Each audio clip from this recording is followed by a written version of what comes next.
السلام علیکم، میرے چینل پر آپ سب لوگوں کو خوش آمدید۔ امید ہے آپ سب لوگ خیریت سے ہوں گے اور میری کہانی کو سن رہے ہوں گے۔ چلیے آئیے نئی کہانی کا آغاز کرتے ہیں۔ میرا نام حمدان ہے، میرا تعلق لیاری کھڈا مارکیٹ سے ہے۔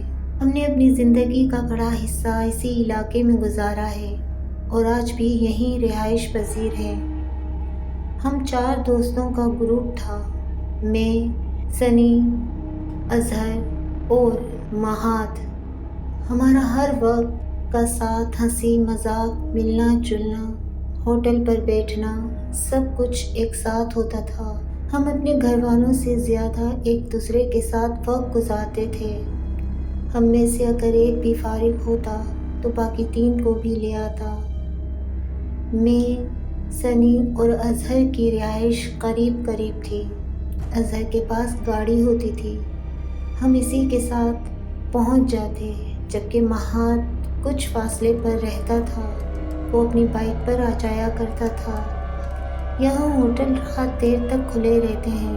ہم جب بیٹھ جاتے تو کبھی رات کے 2 بجے، کبھی 3 بجے گھر لوٹتے تھے۔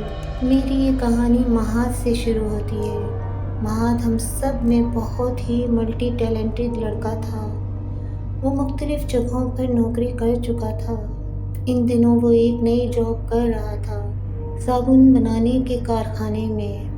یہ وہ جگہ تھی جہاں چربی کو پگھلا کر صابن تیار کیا جاتا ہے۔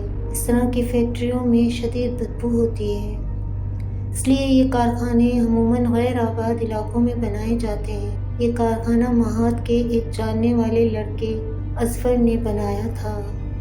اظفر نے مہاد کے ساتھ مل کر ایک غیر آباد جگہ پر ایک مکان کرائے پر لیا۔ پہلے یہ مکان گودام کے طور پر استعمال ہوتا تھا۔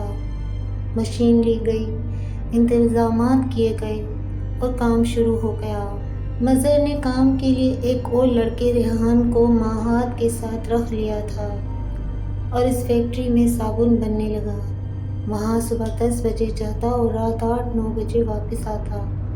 کام کے علاوہ مالک کے ساتھ جا کر صابن بنانے کے لیے سامان لانا بھی اسی کی ذمہ داری میں شامل تھا۔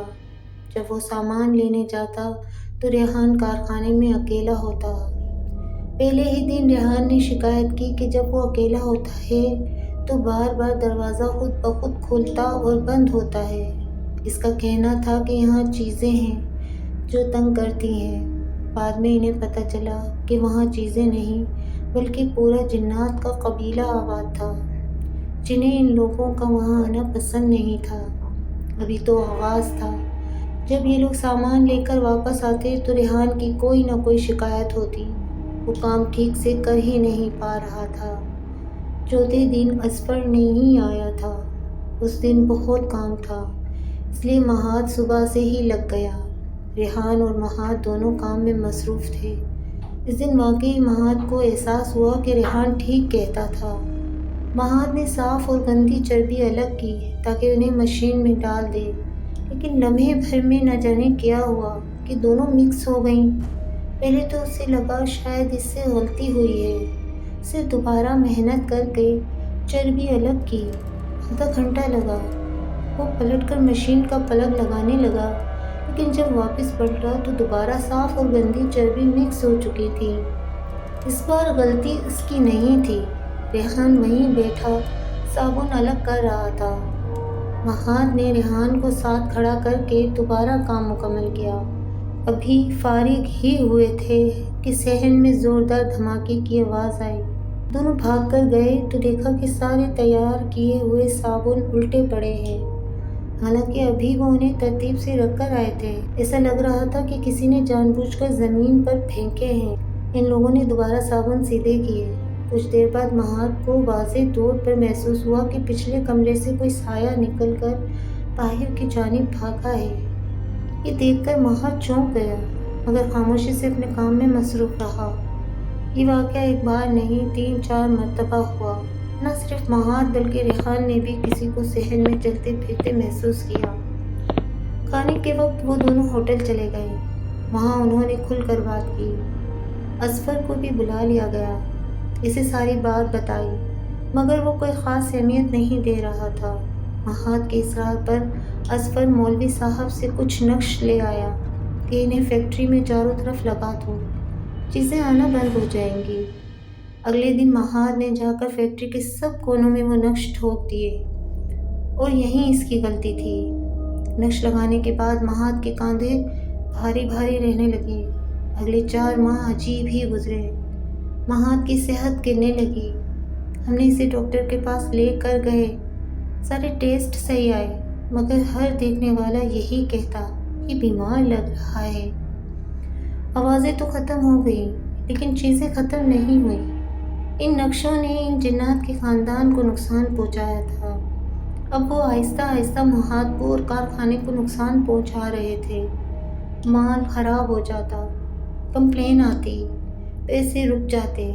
ایک دن اظفر بھی فیکٹری میں موجود تھا۔ وہ لوگ چولہے کے پاس بیٹھے تھے۔ بات کرتے ہوئے اظفر نے بے دھیانی میں گرم توے پر ہاتھ رکھ دیا۔ ہاتھ بری طرح جل گیا۔ اسی دوران اظفر اچانک عجیب سی آواز میں رونے لگا۔ وہ رونا انسانی آواز بھی نہیں تھا، بلکہ کسی ذبح ہوتے ہوئے جانور کی نالی سے نکلتی آواز جیسی آواز تھی۔ پھر وہ بے ہوش ہو گیا۔ ہوش میں آنے کے بعد اظفر نے کہا کہ وہ تو رویا ہی نہیں تھا۔ بہرحال معاملہ دب گیا۔ اگلی رات ہم ہوٹل پہ جمع ہوئے۔ مہات آنے کے موڈ میں نہیں تھا، اور ہم نے زبردستی بلایا۔ وہ 1 بجے گھر سے نکلا۔ راستے میں اسے ایک ادھیڑ عمر آدمی ملا جو ہاتھ کے اشارے سے لفٹ مانگ رہا تھا۔ مہات نے اسے بٹھا لیا۔ راستے میں اس نے بات کرنا چاہی، مگر اس آدمی نے کوئی جواب نہیں دیا۔ چورنگی سے مڑتے ہوئے مہات کو عجیب سا احساس ہوا۔ وہ آدمی اب بائک پر موجود ہی نہیں تھا۔ چلتی بائک سے وہ کہاں گیا؟ کوئی نہیں جانتا۔ جب وہ ہوٹل پہنچا تو اس کے چہرے پر ہوائیاں اڑ رہی تھیں۔ اس نے ہمیں پوری بات بتائی۔ کچھ دیر بعد وہ نارمل ہوا۔ واپسی پر اس نے ہم سے کہا کہ مجھے گھر چھوڑ کر آؤ۔ ہم سب حیران تھے۔ بہرحال ہم چل پڑے۔ راستے میں سنی کی گاڑی اچانک بند ہو گئی۔ دروازے اور شیشے بھی نہیں کھل رہے تھے۔ میں اور وہ لوگ شدید خوفزدہ ہو گئے۔ کچھ دیر بعد گاڑی خود چل پڑی۔ مہات کو گھر چھوڑ کر واپس آئے۔ اس کے گھر کے باہر مجھے کیل لگ گئی۔ اس رات مہات سویا تو خواب میں ایک سرکٹا اسے دھمکا رہا تھا کہ تو میرے راستے سے گزرا ہے، میں تجھے نہیں چھوڑوں گا۔ صبح اس کا چھوٹا بھائی انس آیا اور بولا، بھائی میں نے رات عجیب خواب دیکھا۔ سلمان بھائی کی بائک پر ایک سرکٹا بیٹھا تھا۔ سب کچھ مہات نے دیکھا تھا۔ اس بچے نے بھی خواب میں ویسا ہی دیکھا۔ مہات کا رنگ اڑ گیا۔ ہم فوراً ایک بزرگ کے پاس گئے۔ انہوں نے بتایا کہ فیکٹری والے نقشوں سے جنات کے خاندان کو نقصان ہوا ہے۔ وہ مہات کے پیچھے پڑ گئے ہیں۔ وہ سرکٹا راستے سے لگا ہے۔ 6 ماہ علاج چلتا رہا۔ ابتدا میں حالات بہت خراب تھے، پھر مہات نے معافی مانگی، بزرگوں نے مدد کی اور حالات ٹھیک ہو گئے۔ الحمدللہ آج مہات ٹھیک ہے، مگر فیکٹری تباہ ہو گئی، نقصان ہی نقصان ہوا۔ آخر کار بند کرنا پڑا۔ ہم دوست آج بھی ویسے ہی ملتے ہیں۔ آپ کو کہانی کیسی لگی ضرور بتائیے گا۔ اگر کہانی پسند آئے تو چینل کو سبسکرائب کر دیجیے گا۔ اگر آپ اپنی کوئی کہانی شیئر کرنا چاہتے ہیں تو دیے گئے ڈسکرپشن باکس میں ای میل ایڈریس پر یا واٹس ایپ نمبر پر آپ اپنی کہانی شیئر کر سکتے ہیں۔ پھر نئی کہانی کے ساتھ آپ سے ملاقات ہوگی۔ جب تک کے لیے اپنا بہت خیال رکھیے گا۔ اللہ حافظ۔